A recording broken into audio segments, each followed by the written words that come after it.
কে তুমি মা বলো না মা।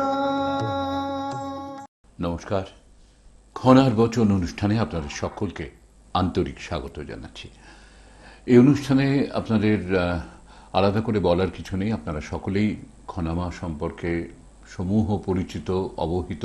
সঙ্গে খনামার পরিচয় দীর্ঘদিনের, তার বহু কাজের প্রত্যক্ষ সাক্ষী আমি। তাকে সামনে থেকে বসে অনেক কিছু করতে দেখেছি, বিস্মিত হয়েছি, মুগ্ধও হয়েছি। তিনি তার সম্পর্কে কি বলা হয় আপনারা জানেন, তবু আরেকবার আমি আপনাদের স্মরণ করিয়ে দিই। খনার ভিটায় জন্ম তাঁর, ইনি ভারতের অলঙ্কার, অন্তরে সন্ন্যাসিনী, বাংলা তথা জগতের জ্যোতিষ জননী, ভক্ত মঙ্গলার্থে পরমাত্মার পরম সাধিকা খনামা। প্রতি শুভ যুগে ব্রহ্মময়ী তপস্যা, উগ্রতারা, দশমহাবিদ্যা, নবগ্রহ, অর্ধনারীশ্বর, পারিজাত নীল সরস্বতীর মহাযজ্ঞ করেন। দেশে বিদেশে অগণিত ভক্ত যার যোগতন্ত্র দ্বারা উপকৃত। সুদীর্ঘ সময় তিনি নানা অসাধ্য সাধন করে চলেছেন। তন্ত্র, যোগ, জ্যোতিষে যিনি চিরদিনই পারদর্শিনী, পরমাত্মার একমাত্র সাধিকা খনামা। তার গুরু মহাযোগী ত্রৈলঙ্গ স্বামীর কৃপায় স্বমহিমায় জলে ভাসমান অবস্থায় সুদীর্ঘকাল তপস্যারতা মানব কল্যাণে। এই মহাশক্তি বলেই বাস্তুজনিত বিবিধ সমস্যার তিনি অত্যন্ত দ্রুত সমাধান করেন সবার কল্যাণার্থে।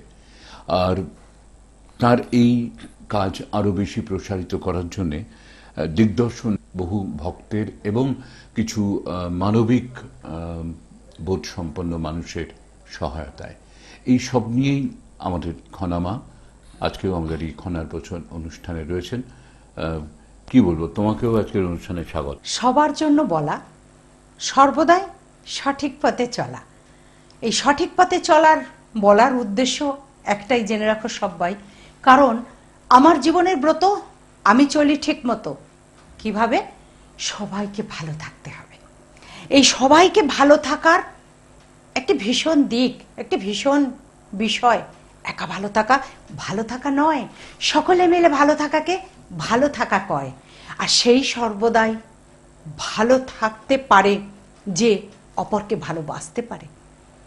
অপরকে ভালোবাসা, অপরের মঙ্গল কামনা করা, অপরের উন্নতির চেষ্টা করা, তার মাঝেই নিজের মঙ্গল হয়ে যায়। আমরা যখন চণ্ডী পাঠ করি তখন লোকানাং বরদা ভব বলি, লোকানাং বরদা ভব, সকলের মঙ্গল করো, সকলকে আশীর্বাদ করো। সেই সকলের মধ্যেই তো আমি।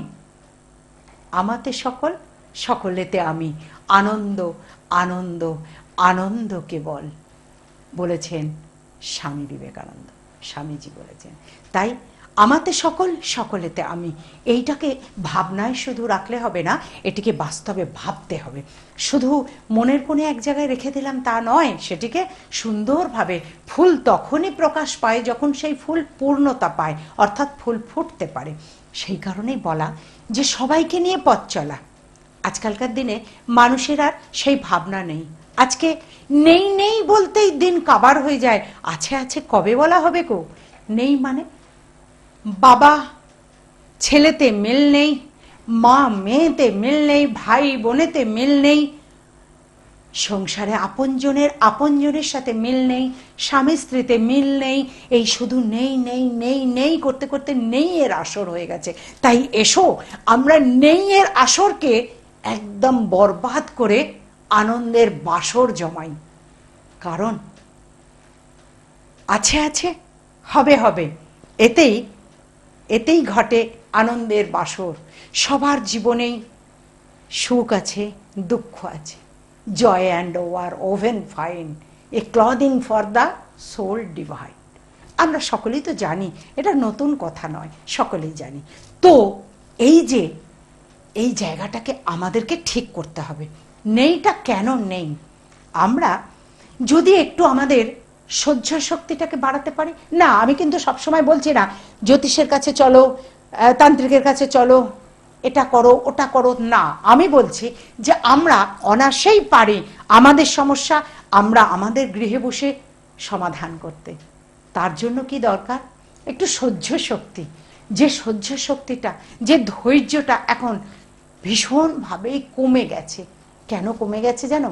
এই ইলেকট্রিক মিডিয়ায় আমরা এসে গেছি, আমরা সহজেই অনেক কিছু পেয়ে যাওয়ার ফলে আমাদের ভেতরের আত্মবল, আমাদের ভেতরের মনোবল, আমাদের ভেতরের ধৈর্য বল সব সম্বলহীন হয়ে রয়েছে, কোনোটাই আর সম্বল নেই। যার ফলে আমাদের সবারই একটা মনের মধ্যে এসে গেছে, জীবন আর কটা দিন, কেন সহ্য করব, কেন করব। অনেক ছেলে মেয়েতে প্রেম হচ্ছে, প্রতিশ্রুতি হচ্ছে, কি গো তুমি আমার বাবাকে ভালোবাসবে তো, আমার মাকে ভালোবাসবে তো, আমার আপনজনদেরকে ভালোবাসবে তো, আমি কিন্তু তাদের নিয়েই থাকবো, আমি কিন্তু সারাটা জীবন তাদেরকে নিয়েই থাকবো। সে অম্লান বদনে হেসে, মুচকি হেসে, নিজের ভালোবাসাকে ভালোবেসে বলছে, হ্যাঁ গো আমি কথা দিলাম, আমি তোমার মায়ের সেবা করব, আমি তোমার বাবার সেবা করব। মনে মনে কি বলছে, একবার চল না তোর ঘর যাই, একবার ঢুকে পড়ি, তারপর দেখবি ঢুকে পড়ার পর আমার কি দায়িত্ব থাকবে, কি কি প্রাপ্তি আছে, আমার স্বামীর কি কি সম্পত্তি আছে, আমার শ্বশুরের কি কি সম্পত্তি আছে, আমার শাশুড়ির কি কি গহনা আছে, কোনটা কোনটা আমার ভাগে পড়তে পারে সেগুলো আমি নেব, তারপরে সে সরতে পারে। অর্থাৎ না, প্রতিশ্রুতি ভঙ্গ হয়ে গেল। কেন ভঙ্গ হলো? যে সে ভেবেছিল যে বর বলছে এখন বলুক গে যাক, বিয়ের পর সে আমাকে ছাড়া আর কারুকে ভাববে না, আমাকে ছাড়া কারুকে বুঝবে না, আমি তার সর্বে সর্বা হয়ে যাব। যদি দেখে হ্যাঁ বরটিকে সেরকমই করতে পারলো, তাহলে মিটে গেল, আর যদি না পারে তাহলেই গন্ডগোল সেখানে। কিন্তু আমাদের দরকার কি? ধৈর্য বাড়াও, গুরুজনের প্রতি, শ্বশুর শাশুড়ি শুধু নয়, পিতা মাতা গুরুজনের প্রতি ভক্তি শ্রদ্ধা সেবা শুশ্রূষা বাড়াও, তবে পাবে সংসারে প্রকৃত আনন্দ, এই সংসারে প্রকৃত স্থান। এই সংসারে প্রকৃত স্থান দরকার সকল মানুষের মঙ্গলার্থে। আমি চলে গিয়েছিলাম সেই সুদূর গঙ্গোত্রী, আর মাঝে মাঝেই সেখানে যাই, কাটাই বহু রাত্রি, শুধু রাত্রি নয় দিবারাত্রি, কারণ তপস্যা করি সেখানে দিবারাত্রি, তপস্যা করে সকল সংসারের মঙ্গল করা, গুরুদেবের নির্দেশ অনুযায়ী জগৎ সংসারের দায়িত্ব নেয়ার দায়িত্ব নিয়েছি যে আমি আমার উপরে। তাই তো আমাকে মাঝে মাঝেই তীর্থে যেতে হয় এবং সেখানে গিয়ে জপে বসতে হয়, ক্রিয়া কাজগুলো করতে হয় মানব কল্যাণের জন্য। ভালোবাসা, ভালোবাসা না বলে সওদা করে হয় না, এটা কোনো দোকানের জিনিস নয় যে তুমি গিয়ে, বা শপিং মলে পাওয়া যায় না যে তুমি গিয়ে কিনে নেবে। এটি হৃদয় থেকে শুরু হয়, হৃদয় থেকে আরেকটি হৃদয়ে পৌঁছে যায়। ভালোবাসা এমনই জিনিস, এই ভালোবাসা হৃদয় থেকে হৃদয়ে পৌঁছাতে গেলে তার জন্য নিজেকে তৈরি করতে হয়। তাই এসো না আমরা সবাই মিলে নিজের জীবন গড়ি, নিজেদেরকে তৈরি করি, আর আমাদের নিজেদের সংসারকে আমরাই শান্তিময় করে তুলি। নিজেদের সংসারে যে সমস্ত অসুস্থ মানুষ আছেন, বৃদ্ধ বৃদ্ধা আছেন, একদম ছোট আছে, অবলা কেউ আছে, তো তার সেবা যত্ন করে নিজেকে ধন্য করি।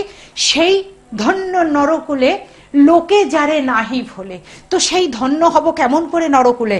লোকে ভুলে না। আগে তো সংসারের মানুষগুলো, পরিবারের মানুষগুলো আমায় যাতে না ভোলে, সেইভাবে ধন্য হই নরকুলে। এসো আমরা সবাই আমাদের সকলের পরিবারের প্রতি কর্তব্যপরায়ণ হই, পরিবারকে ভালোবাসি, তারপর আমরা ভালোবাসা দেব জগৎ সংসারকে, মঠ মিশন এবং সমস্ত কিছু জায়গায় যেখানে ভালোবাসা পাওয়ার জন্য সবাই কাঙাল হয়ে রয়েছে, সেই ভালোবাসা বিতরণ করব।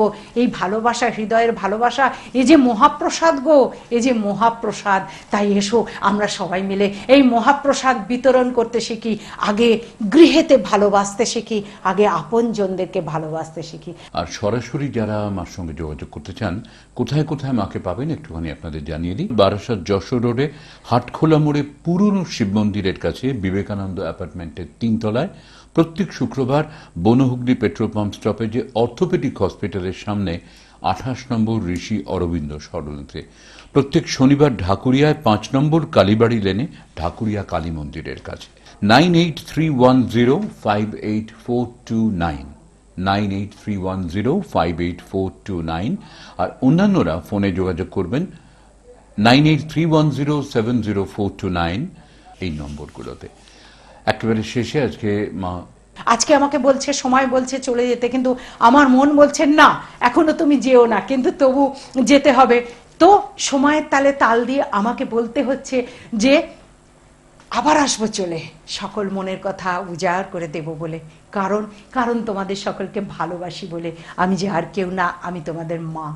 বহু আশা নিয়ে আমি এলাম এই পৃথিবীতে, মানুষের মাঝে ভগবান আছে সেটি খুঁজে নিতে। তোমাদের সকলের চৈতন্য হোক, তোমাদের সকলে মঙ্গল হোক।